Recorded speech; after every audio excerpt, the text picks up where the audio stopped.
পাঁচ ওয়াক্ত নামাজে প্রতি রাকাতে সূরা ফাতিহা আমরা বলি ইয়্যাকা না'বুদু, আল্লাহ শুধু তোমারই ইবাদত করি, শুধু তোমারই ইবাদত করি। এটা আমরা মুখে বলতেছি। আমরা যদি কোনো কবরে সিজদা করি, আমরা যদি কোনো কবরে পূজা করি, আমরা যদি কোনো কবরে গিয়ে দোয়া করি, কবরওয়ালার কাছে সন্তান চাই, ব্যবসার উন্নতি চাই, নির্বাচনে জয়লাভ করা চাই, এই কাজগুলো যদি আমরা কোনো মাজারওয়ালার কাছে, যিনি শায়িত আছেন অথবা জীবিত আছেন, মনে করি তার হাতে পাওয়ার আছে, তিনি বাবা পার করে দিবেন, এরকম যদি কোনো বিশ্বাস আমরা রাখি, এর নাম শিরিক। এর নাম কি ভাই?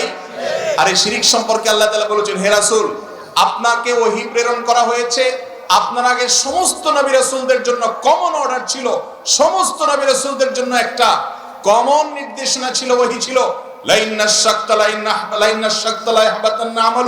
যদি শিরকে লিপ্ত হন, আগে যত আমল করেছেন সবগুলো ক্যান্সেল হয়ে যাবে, সবগুলো বরবাদ হয়ে যাবে, ওয়ালা তাকুনান্না মিনাল খাসিরিন, আর আপনি ক্ষতিগ্রস্ত হয়ে যাবেন। এই জন্য ঈমানদার তার ঈমানকে বাঁচাবে শিরক থেকে। চেষ্টা করব তো ইনশাআল্লাহ।